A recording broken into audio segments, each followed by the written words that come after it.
अगर आप railway group D और एनटीपीसी के एग्जाम में बैठने वाले हैं तो यह वीडियो आपके लिए सबसे बेहतर साबित होने वाली है, क्योंकि इस वीडियो में हमने बताया है कि एग्जाम में क्वेश्चंस का क्राइटेरिया क्या होता है। और दोस्तों, बहुत तेजी से इस वीडियो को खत्म करेंगे। 1000 प्रश्नों की सीरीज आपके समक्ष मैप के साथ अपन स्टार्ट कर रहे हैं, जिसका पहला पार्ट आप देख रहे हैं। तो हम पूरी तरीके से बहुत ही तेजी से क्वेश्चन नंबर 2 से आपका ये वीडियो लय में आ जाएगा और हर चीज आपको मैप से बताएंगे।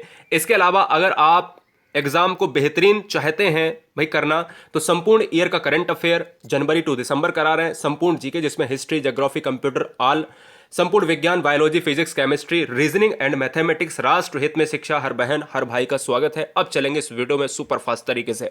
पहला क्वेश्चन कह रहा है भारत में रेल की शुरुआत किस वर्ष में हुई थी। तो यहां से 4 क्वेश्चन बनते हैं।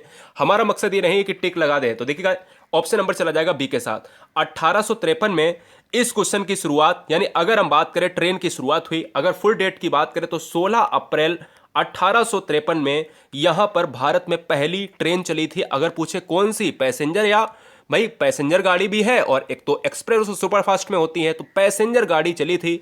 गति बड़ा धीमी थी, लेकिन अगर क्वेश्चन में पूछे कितने किलोमीटर तक पहली ट्रेन ने दूरी तय की, 34 किलोमीटर। कहां से कहां तक चली, तो बॉम्बे टू यानी मुंबई टू ठाणे के बीच में बोरीबंदर स्टेशन था, मुंबई का बोरीबंदर स्टेशन। और ये पार्ट पड़ता है महाराष्ट्र में। तो ये बताओ महाराष्ट्र हमारा मैप में कहां है।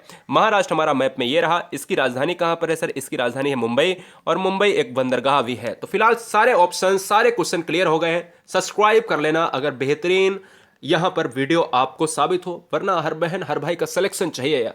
देखते जाइए, वॉच करिए। श्रीलंका भारत के दक्षिण पूर्वी तट के पाक जलमंडल और डॉट डॉट की खाड़ी के बीच स्थित है। अब देखिएगा, जब भी बात करता है भारत और श्रीलंका के बीच में, और भारत और श्रीलंका के बीच में आपको 3 पॉइंट इंपॉर्टेंट तरीके से याद रखने हैं। क्या आपने हमेशा की तरह देखा होगा कि यहां पर आपको मैप में एक श्रीलंका लटका हुआ दिखाई देता है, जो भारत के समीप आप देखते हैं। तो भारत और यहां पर इसके बीच में जो पॉइंट है उसको हम मन्नार की खाड़ी कहते हैं। उसी की बात करते हैं। यहां पर आदम ब्रिज है, तो क्वेश्चन में आ सकता है कि ये आदम ब्रिज कहां पर है, किन 2 देशों के बीच में है। तो श्रीलंका और भारत के मध्य आदम ब्रिज है, मन्नार की खाड़ी है और रामेश्वरम है, जिसको हम पम्बन द्वीप भी श्रेणी देते हैं। फिलहाल यहां पर एक वर्ड यूज हुआ है श्रीलंका। तो श्रीलंका की बात करें तो श्रीलंका की राजधानी दोस्तों एक नई बन गई है, जिसको हम कहते हैं जयवर्धनेपुरम। क्या जयवर्धनेपुरम एक नई राजधानी है, और पुरानी राजधानी क्या है, पुरानी राजधानी दोस्तों है यहां पर कोलंबो है। यह भी आपको याद रखना है। बहुत बढ़िया। और क्वेश्चन नंबर नेक्स्ट की बात करेंगे तो यार फिलहाल आंसर क्या चला जाएगा, आंसर चला जाएगा यहां पर मन्नार के साथ चला जाएगा। ठीक है, क्वेश्चन नंबर 3। क्वेश्चन नंबर 3 आपसे कह रहा है कि नव स्थापित railway zone east coast railway का मुख्यालय कहां पर है। अब देखो, नव स्थापित का मतलब है जो अभी नया स्थापित हुआ है रेलवे जोन। गलत होगा क्वेश्चन, हो सकता है गलत हो जाए, कोई बात नहीं, यह एग्जाम में तो सही होना चाहिए ना। यहां गलत करो या एग्जाम में गलत करो, आपके ऊपर निर्भर है। तो इस क्वेश्चन का जो राइट आंसर जाएगा, बहुत सारे बच्चे परेशान है कि भाई इस क्वेश्चन का राइट आंसर क्या होगा। जो बच्चे भुवनेश्वर मार रहे हैं तो उनका आंसर सही है। अब पार्ट की बात करें, भुवनेश्वर, भुवनेश्वर मैप में कहां है, तो याद रखो भुवनेश्वर कोई राज्य नहीं है। भुवनेश्वर उड़ीसा की राजधानी है। किसकी राजधानी है, यह उड़ीसा की राजधानी है। यह भी आपको याद रखना है। तो उड़ीसा की राजधानी क्या है, भुवनेश्वर है। और उड़ीसा और तमिलनाडु ऐसे 2 क्षेत्र हैं जहां पर, उड़ीसा, तमिलनाडु और आंध्र प्रदेश ऐसे 2 क्षेत्र हैं जहां पर जनवरी में, दिसंबर में वर्षा होती है, यानी सर्दियों में वर्षा होती है। कारण क्या है, पश्चिमी विक्षोभ। क्वेश्चन नंबर 4, भारत में सबसे लंबा सफर तय करने वाली ट्रेन का नाम क्या है। तो याद रखिएगा दोस्तों, भारत में सबसे लंबा सफर को तय करने वाली ट्रेन का नाम है डिब्रूगढ़ की बात करते हैं। कन्याकुमारी से डिब्रूगढ़ की बात करते हैं। यानी अगर हम बात करें ऊपर से, अगर बात करें नॉर्थ टू यहां पर साउथ के तहत जो है ट्रेन जाती है, तो उस ट्रेन का नाम है विवेक एक्सप्रेस का नाम जाएगा, यानी ऑप्शन नंबर सी के साथ चला जाएगा। याद रखेंगे, ठीक है ना। क्वेश्चन नंबर नेक्स्ट की बात करें, क्वेश्चन नंबर नेक्स्ट है दोस्तों 5, विश्व तंबाकू निषेध दिवस अपन कब मनाते हैं। हर तरीके का क्वेश्चन मिलेगा, हर तरीके का क्वेश्चन मिलेगा, घबराने की कोई बात नहीं है भैया, है ना। तो हर बेहतरीन तरीके से सारे क्वेश्चंस को अपन क्या करेंगे, सारे पॉइंट को अपन करेंगे क्लियर। विश्व तंबाकू निषेध दिवस की बात करें तो विश्व तंबाकू निषेध दिवस की बात करते हैं तो हम एंटी टोबैको डे हम इंग्लिश में कहते हैं, जिसका नाम यानी जिसका ऑप्शन चला जाएगा बी के साथ। हमारा राइट आंसर जाएगा बी के साथ। अगर क्वेश्चन में पूछे कि भारत में सबसे ज्यादा तंबाकू कहां पर होता है, तो भारत में सबसे ज्यादा तंबाकू होता है, मैं आपको बताऊं कि यहां पर पड़ता है आंध्र प्रदेश। तो आंध्र प्रदेश में एक शहर है राजमुंद्री, तो तंबाकू अनुसंधान केंद्र राजमुंद्री यानी आंध्र प्रदेश को कहा जाता है। फिलहाल ऑप्शन नंबर बी के साथ चला जाएगा। तंबाकू में एक विषैला पदार्थ है जिसको निकोटीन कहा जाता है। और क्वेश्चन नंबर 6 की बात करेंगे, विश्व कछुआ दिवस कब मनाया जाता है? तो विश्व कछुआ दिवस के लिए ऑप्शन है आपके चार, 1 मई, 14 मई, 23 मई या फिर 30 मई। तो याद रखिएगा इस क्वेश्चन का जो राइट आंसर जाएगा ऑप्शन नंबर चला जाएगा 23 मई के साथ कछुआ दिवस। देखिए गलत होने दीजिए, लेकिन आपका आंसर, आपके अंदर ज्ञान कितना बढ़ रहा है ये बहुत इंपॉर्टेंट है। ये क्वेश्चन पहले रेलवे में पूछा गया था, ठीक है ना, कछुआ वाला। तो हमने एंटी टोबैको भी करा दिया है और कछुआ दिवस से भी करा दिया है। अब बात आती है, थोड़ा सा वर्ड में घुसते हैं। किस देश का प्राचीन नाम पारसिया था, या किस देश का प्राचीन नाम पारसिया है? अब देखो पारसिया से यहां से एक ही क्वेश्चन नहीं बनेगा, यहां से बहुत सारे क्वेश्चन बनेंगे, आपको मजा आ जाएगा। देखिए टिक लगा दो या आगे बढ़ जाओ, टिक लगा दो या आगे बढ़ जाओ, या फिर उसकी पूरी व्याख्या कर दो। तो भाई व्याख्या करने के लिए हम बेहतरीन तरीके से आपको बताते हैं और 10 सेकंड के अंदर क्वेश्चन भी उड़ाना होता है। किस देश का प्राचीन नाम पारसिया है? तो उसका राइट आंसर जाएगा ऑप्शन नंबर ए के साथ, यानी ईरान हो जाएगा। अब समझो ईरान की एक और क्वेश्चन आता है कि ईरान की राजधानी क्या है दोस्तों? तो ईरान की राजधानी है तेहरान है, ठीक है ना। एक और क्वेश्चन आता है कि ईरान को और किस नाम से जानते हैं? तो ईरान को और किस नाम से जानते हैं? फार्मोसा के नाम से जानते हैं क्या? जल्दी से बताओ, जल्दी से बताओ, ईरान का पुराना नाम और क्या है? तो फिलहाल ऑप्शन नंबर इसी पर आपका यहीं से आंसर चला जाएगा, कोई दिक्कत नहीं है। ईरान की राजधानी आपको बताया तेहरान है और ईरान की मुद्रा है रियाल है, यह भी आपको याद रखना है। जबकि इराक की राजधानी है बगदाद। फिलहाल ऑप्शन नंबर फर्स्ट के साथ जाएगा। Question number next. अब देखो फार्मोसा अभी मैंने नाम लिया था, किस देश का प्राचीन नाम फार्मोसा है? अब बात आती है फार्मोसा की, तो फार्मोसा ईरान का नाम नहीं होगा, ईरान का नाम है पारसिया, हमने बताया ऊपर अगर बात करें, है ना। तो अगर हम बात करें फार्मोसा की बात करें तो यहां पर फार्मोसा चला जाएगा ताइवान के साथ। ताइवान की राजधानी क्या है? तो ताइवान की राजधानी है ताइपे है, ठीक है, ये भी आपको याद रखना। तो ऑप्शन नंबर चला जाएगा किसके साथ? सी के साथ चला जाएगा। Question number next. Railway staff college कहां पर स्थित है? बड़ा ही सुंदर सा प्रश्न है। हम तो कहते हैं आपके सारे क्वेश्चन अगर यहां पर गलत हो जाए तो भी बहुत आप फायदे में रहोगे। क्यों? क्योंकि एग्जाम में सही हो जाएंगे। अरे भाई एग्जाम ही तो हमें सही करना है और हमें क्या दुनियादारी से मतलब है। रेलवे स्टाफ कॉलेज कहां पर स्थित है? तो रेलवे स्टाफ कॉलेज है दोस्तों कहां पर? पूना। यहां पर दिल्ली लिखना था, यहां पर मिस हो गया, कोई बात नहीं। बड़ोदरा की बात करें, इलाहाबाद की बात करें तो याद रखिएगा हमारा जो राइट आंसर जाएगा ऑप्शन नंबर सी के साथ जाएगा बड़ोदरा। पॉइंट की बात करें तो बड़ोदरा कहां का है दोस्तों? गुजरात का पार्ट है। गुजरात का पार्ट करें तो गुजरात में एक और क्वेश्चन आता है, ये बताओ गुजरात की बात कर रहा है तो गुजरात में सबसे ज्यादा क्या होता है? तो गुजरात की बात करें तो दोस्तों गुजरात में सबसे ज्यादा, भारत में सबसे ज्यादा नमक कहां पर होता है? तो नमक होता है गुजरात में होता है। राजधानी गांधीनगर। जिस समय वीडियो बना रहा हूं उस समय यहां के सीएम की बात करें तो Vijay Rupani. Question number 10। Africa की मूलभूत जनजाति पिग्मी किस नदी की घाटी में पाई जाती है? तो क्वेश्चन यहीं से बन गया, क्वेश्चन आपसे यहीं से बन गया कि पिग्मी जनजाति जो है वो कहां की है? अफ्रीका की है, ठीक है ना।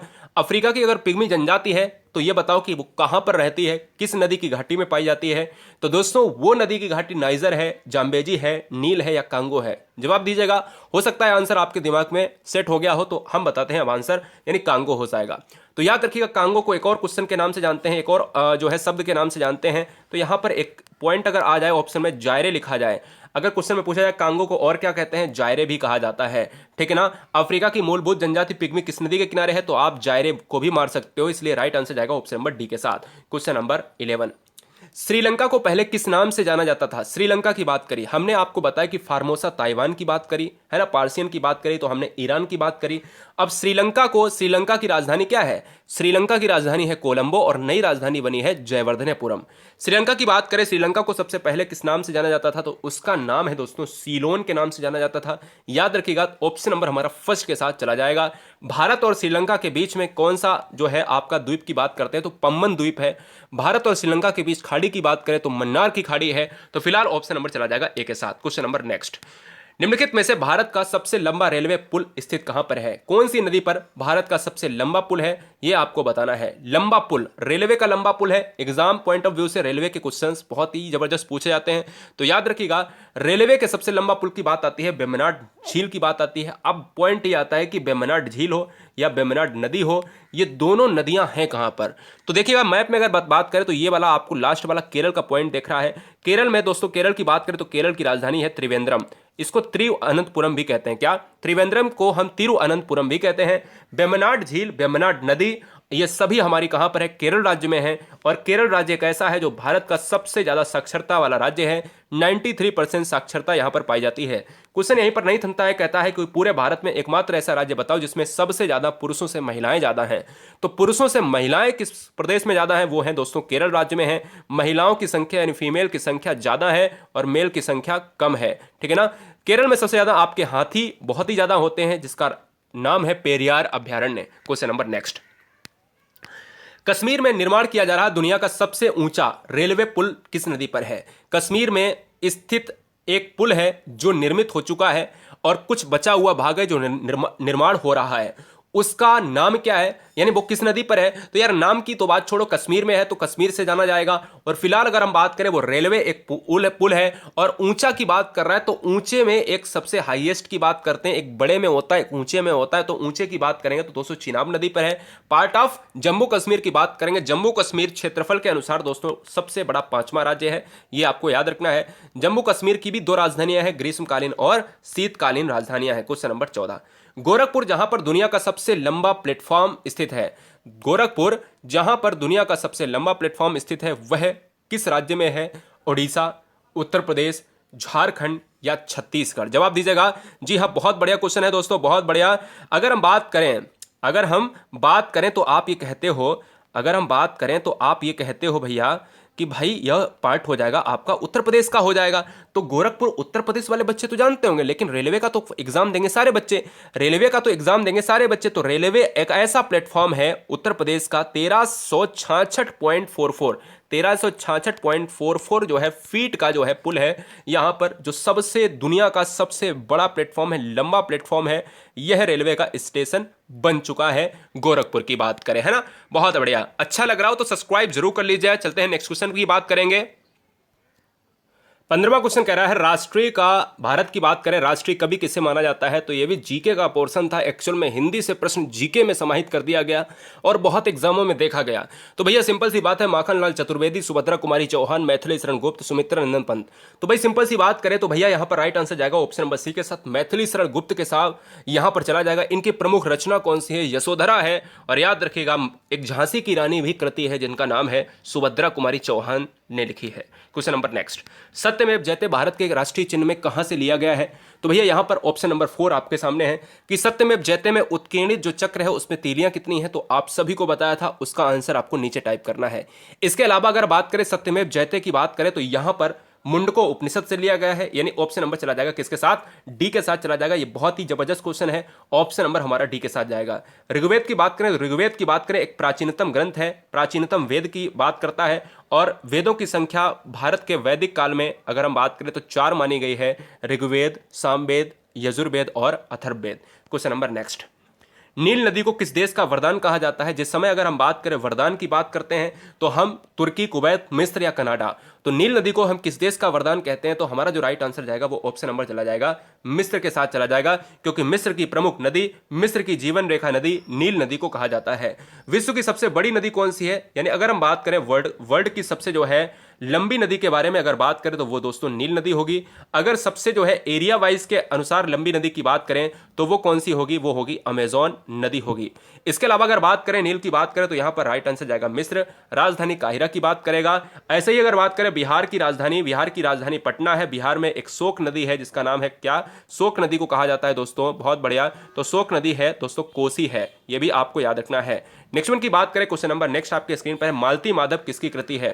तो मालती माधव किसकी कृति है? ये क्यों क्वेश्चन आया है? क्योंकि ये जीके के हिस्टोरिकल जीके से क्वेश्चन आता है, क्योंकि प्राचीन काल में जो लेखक रहे हैं वो बेहतरीन विद्वान रहे हैं और वहां से जीके में क्वेश्चन पूछा गया था मालती माधव, जिसमें बच्चे भवभूति लगाकर आए थे। बिल्कुल राइट आंसर सही है, यानी ऑप्शन नंबर हमारा सी के साथ चला जाएगा, ठीक है ना, बहुत अच्छे।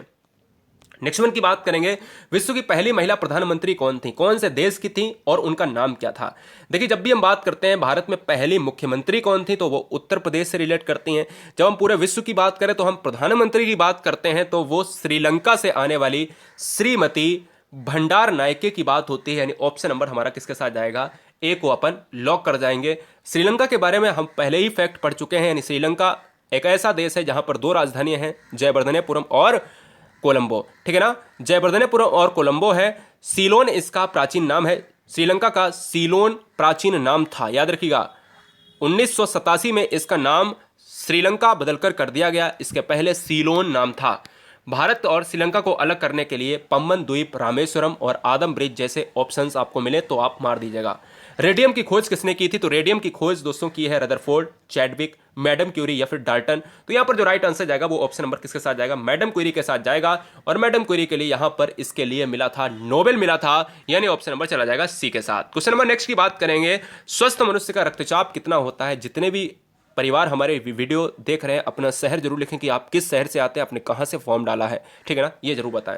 स्वस्थ मनुष्य का रक्तचाप कितना होता है? तो स्वस्थ मनुष्य का रक्तचाप होता है दोस्तों, यहाँ पर अगर बात करें, जहां पर आप बात करते हो ना बीपी लो बीपी हाई, तो यार बीपी लो बीपी हाई हमारा कितना मैक्सिमम आपका यहाँ पर कितना होना चाहिए? 120 होना चाहिए। मतलब इससे अगर ज्यादा है तो आप कहते हो बीपी बढ़ा हुआ है। अगर आपका 80 से कम है तो आप कहते हो कि भाई 60 अगर है तो बीपी हमारा लो है। तो हम नमक जैसे पानी की बात करते हैं, हम नमक का पानी पीते हैं, ज्यादा हो जाता है तो हम कहते हैं भाई चीनी का यूज हम करेंगे। तो फिलहाल अगर हम बात करें वो तो अलग बात है, तो 120 और 80 होना चाहिए। तो यहां पर जो राइट आंसर जाएगा वो ऑप्शन नंबर फर्स्ट के साथ जाएगा। क्वेश्चन नंबर नेक्स्ट की बात करेंगे, रक्त में ग्लूकोज की मात्रा को कौन नियंत्रित करता है, यानी कौन बैलेंस बनाता है ब्लड में ग्लूकोज की मात्रा को? इंसुलिन, वसा, प्रोटीन या फिर ऑल एबव। तो जब भी हम बात करते हैं रक्त में ग्लूकोज की मात्रा, जो आपकी बैलेंस होती है वो होती है दोस्तों इंसुलिन से होती है। क्या जवाब दीजिएगा? बिल्कुल सही बात है, क्योंकि इंसुलिन आपके रिलेट करता है किससे? आपके रिलेट करता है भाई अग्न्याशय से रिलेट करता है, और आपको जब भैया हो जाती है डायबिटीज तो उससे रिलेट करता है, ठीक है ना। तो इसलिए राइट आंसर जाएगा ऑप्शन नंबर इंसुलिन के साथ। और इंसुलिन की टीके की खोज करी है जो है वेटिंग एंड वेस्ट ने। Question number 23, warm blooded animal कौन सा है? नियत तापी प्राणी कौन सा है? कौवा, कबूतर, मछली और चमगादड़। नियत तापी प्राणी आपसे पूछ रहा है कौन सा है, तो जवाब दीजिएगा कौवा, कबूतर, मछली और चमगादड़। तो इस क्वेश्चन का जो राइट आंसर जाएगा वो चमगादड़ के साथ चला जाएगा। चमगादड़ यहां पर हो जाएगा। और याद रखिएगा चमगादड़ को किस श्रेणी में रखा जाता है? चमगादड़ स्तनी श्रेणी में रखा जाता है, यानी चमगादड़ अपने अंडे नहीं देता है। चमगादड़ एक ऐसा पक्षी है जो अपने बच्चे देता है, बाद बाकी सभी अंडे देते हैं। ऑप्शन नंबर चला जाएगा डी के साथ। क्वेश्चन नंबर 24, पत्ती का प्रमुख कार्य क्या है? यहां पर ऑप्शन नंबर 3 ही है, केवल एक मिस हो गया, कोई बात नहीं, लगाइएगा और आंसर दीजिएगा, ये तो सरल हो जाएगा फिर तो आपके लिए, एक ऑप्शन अगर कम है।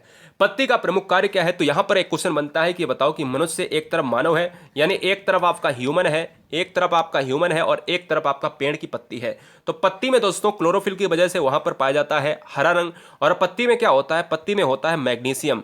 और ऐसे ही दोस्तों ह्यूमन के ब्लड में पाया जाता है फेरस। तो क्वेश्चन पिछली बार ये आया था कि मनुष्य के ब्लड में अगर लोहा पाया जाता है, तो इसी प्रकार पत्तियों में क्या पाया जाता है? तो मैग्नीशियम पाया जाता है। पत्ती का प्रमुख कार्य क्या होता है? भोजन का बनाना, यानी खुद ही भोजन का निर्माण करना दोस्तों, ठीक है ना। तो भोजन का यहां पर तैयार करना यानी बनाना हो जाएगा, यानी ऑप्शन नंबर बी के साथ। क्वेश्चन नंबर 25, महाभारत का युद्ध कितने दिन तक चला था? 15, 16, 18, 13। तो इस क्वेश्चन का जो राइट आंसर जाएगा भाई, आप सिंपल सी बात करें तो महाभारत का युद्ध कहीं ना कहीं आप देखते हो जो सबसे ज्यादा एग्जाम में क्वेश्चन ट्रेंड करता है, जिसमें हम 18 दिन को हम ऑप्शन को चूज करते हैं और बिल्कुल आंसर सही हो जाता है। अगर आप 15, 16 और 13 चूज कर रहे हैं तो आप गलत हैं, सही करें। लोकसभा में सदस्यों की संख्या कितनी होती है? तो याद रखिएगा लोकसभा की बात करें वर्तमान में कितनी है, और अगर हम टोटल की बात करें तो हम 552 लगाते हैं, लेकिन ऑप्शन के हिसाब से हमें क्या लगाना है? लोकसभा की बात करें तो लोकसभा प्लस राज्यसभा और प्लस प्रेसिडेंट यानी राष्ट्रपति, ये मिलकर क्या बनाते हैं? ये मिलकर एक संसद का निर्माण करते हैं। तो क्वेश्चन क्या बनता है, ये बताओ कि संसद किनसे मिलकर बनती है? तो संसद मिलकर बनती है भैया लोकसभा, राज्यसभा और प्रेसिडेंट यानी राष्ट्रपति से मिलकर बनती है। और संसद में लोकसभा जो कहलाता है वो दोस्तों अस्थायी सदन या निम्न सदन कहलाता है, याद रखिएगा निम्न सदन कहलाता है। और इसमें सदस्यों की संख्या 545 के साथ चला जाएगा। इसको भंग करने का काम करता है राष्ट्रपति। कोणार्क का सूर्य मंदिर किस राज्य में स्थित है? तो याद रखिएगा कोणार्क का सूर्य मंदिर पूछ रहा है गुजरात, उत्तर प्रदेश, ओडिशा, कर्नाटक। तो यहां पर अगर हम बात करें इस क्वेश्चन का जो राइट आंसर जाएगा वो किसके साथ जाएगा? वो जाएगा उड़ीसा के साथ। अगर भारत की बात करें तो भारत में उड़ीसा कहां पर है दोस्तों? तो याद रखिएगा भारत में उड़ीसा आपका ये पार्ट रहा। उड़ीसा की राजधानी कहां पर है सर? उड़ीसा की राजधानी है भुवनेश्वर में है। और याद रखिएगा कोणार्क मंदिर हमारा सूर्य मंदिर कहलाता है। ऑप्शन नंबर सी के साथ चला जाएगा। 28 की बात करेंगे, भगत सिंह को कब फांसी दी गई थी? 23 मार्च 1936, 23 मार्च 1931, 24 अक्टूबर 1931 या फिर 25 दिसंबर 1932। एक बार सब्सक्राइब करेंगे, हर बच्चा सब्सक्राइब करेगा Guruji world exam study platform. Railway exam अब की बार रेलवे पार, जी हां रेलवे एग्जाम को पूरा क्रैक करना है। पूरा 2000 से लेकर हम पूरी जनवरी से लेकर जितना भी आपका दिसंबर तक का करंट है वो पूरा करवा रहे हैं। याद रखिएगा आप वीडियो देख सकते हो, समय समाप्त नहीं करना है अपनी लाइफ का, समय तो अभी स्टार्ट हुआ है आपका। अगली वैकेंसीज कभी नहीं आने वाली है, ये वैकेंसीज बहुत सुनहरा मौका है आपके लिए। भगत सिंह को कब फांसी दी गई थी? तो यहां पर जो 1931 बच्चे मार रहे हैं और वो भी 23 मार्च वाला, वही आंसर आपका सही है। 23 मार्च 1931 को यहां पर भगत सिंह को फांसी दी गई थी। 29, फादर ऑफ कंप्यूटर किसे कहा जाता है? फादर ऑफ कंप्यूटर किसे कहा जाता है? वाटसन बेबेज, जेम्स वॉट, नियो लिगार्ड और चार्ल्स बेबेज। देखिएगा अगर कंप्यूटर की बात करते हैं तो कंप्यूटर को हम यहां पर कहते हैं हिंदी में संगणक कहते हैं। क्या? संगणक कहते हैं। और याद रखिएगा कंप्यूटर की बात करें तो यहां पर चार्ल्स बेबेज कहे जाते हैं इसके पितामह। और ऑप्शन नंबर चला जाएगा डी के साथ। क्वेश्चन नंबर ये 29 था ना, 29 था, यहां पर थोड़ा सा मिसप्रिंट हुआ है, यहां 30 कर लीजिएगा, है ना, 30 कर लीजिएगा, यहां 30 आप कर लीजिएगा। और याद रखिएगा आईसीसी क्या होता है?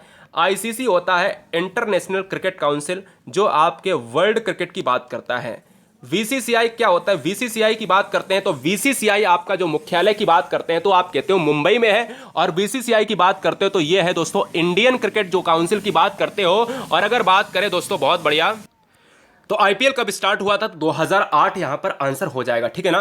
तो यहां पर आईपीएल का मतलब होता है इंडियन प्रीमियर लीग, जो आपके यहां पर इस साल नहीं हो पाया है। और यहां पर अगर बात करें क्वेश्चन नंबर नेक्स्ट की, और दोस्तों ये रहा 31, भोर का तारा यानी मॉर्निंग स्टार किसे कहते हैं? तो यहां से बहुत सारे क्वेश्चन बनते हैं। आपसे ये कहता है, क्या कहता है? आपसे कहता है कि भाई इवनिंग स्टार, मॉर्निंग स्टार, सांझ का तारा, भोर का तारा, पृथ्वी की बहन। ये अगर सभी जितने भी रिलेशंस पूछे जाएं कि भाई इवनिंग स्टार किसे कहते हैं, मॉर्निंग स्टार किसे कहते हैं, या सांझ का तारा, भोर का तारा, तो इन्हीं को नाम को हम जानते हैं, किसको? हम शुक्र को कहते हैं। शुक्र की बात करें तो एक क्वेश्चन आता है, एक तो ये क्वेश्चन आता है कि सूर्य के सबसे पास में कौन सा ग्रह है, और एक क्वेश्चन आता है कि पृथ्वी के सबसे पास में ग्रह कौन सा है। तो अगर सूर्य के सबसे पास में ग्रह पूछा जाए तो आपका हो जाएगा मरकरी की बात करता है यानी बुध की बात करेगा, और इधर आपका हो जाएगा वीनस की बात करेगा, यानी पृथ्वी के सबसे पास में ग्रह है आपका शुक्र है, और बुध की बात करें तो वो है सूर्य के पास में, ठीक है ना। तो राइट आंसर चला जाएगा ऑप्शन नंबर ए के साथ चला जाएगा, भोर का तारा यानी मॉर्निंग स्टार, इसे ही कहा जाता है, याद रखना है। तो दोस्तों आज के इस पहले पार्ट में आप सभी ये बताएं कि पहला पार्ट आपके लिए कैसा रहा। 1000 प्रश्नों की सीरीज बहुत ही जबरदस्त तरीके से हम कराएंगे, और उसके अलावा 1000 प्रश्नों की सीरीज करंट अफेयर की, 1000 प्रश्नों की सीरीज साइंस की, सारे क्वेश्चंस और बेहतरीन तरीके से डीप क्लासेस प्लस मिलेंगी। ट्रिकी मैथमेटिक्स से लेकर हर तरीके से एनटीपीसी ग्रुप डी के लिए बहुत ही जबरदस्त क्लासेस आपके लिए प्रोवाइड कर रहे हैं। इसलिए सबसे ज्यादा बच्चे यहां पर लाइक और शेयर करें, और सब्सक्राइब करने के साथ अपना शहर जरूर बताएं, आपने कहां से फॉर्म डाला है ये भी बताएं। हर बहन हर भाई को इंकलाब जिंदाबाद। आप सभी के परिवारों, माता पिता को मेरा बहुत सारा सैल्यूट दोस्तों, क्योंकि इस बार सिलेक्शन लेना है और अपने परिवार को खुश करना है। वंदे मातरम। ये वीडियो में नीचे जरूर बताएं कि वीडियो आपके लिए लगा कैसा, कैसा रहा। 31 प्रश्नों में कितने प्रश्न आपके अच्छे किए हैं, भाई कुछ सीखा है या नहीं। गलत करना और कितना स्कोर है ये मायने नहीं रखता, एग्जाम में मायने रखता है कि आपका स्कोर क्या है। यहां गलत करो चलेगा, लेकिन सीख कर वहां आपको गलत नहीं करना है, ठीक है ना। नीचे आपको लिंक मिल जाएगी, जो टेलीग्राम ग्रुप से बच्चा जुड़ेगा वहां पर आपको कुछ पीडीएफ्स भी मिल जाएंगी। वंदे मातरम।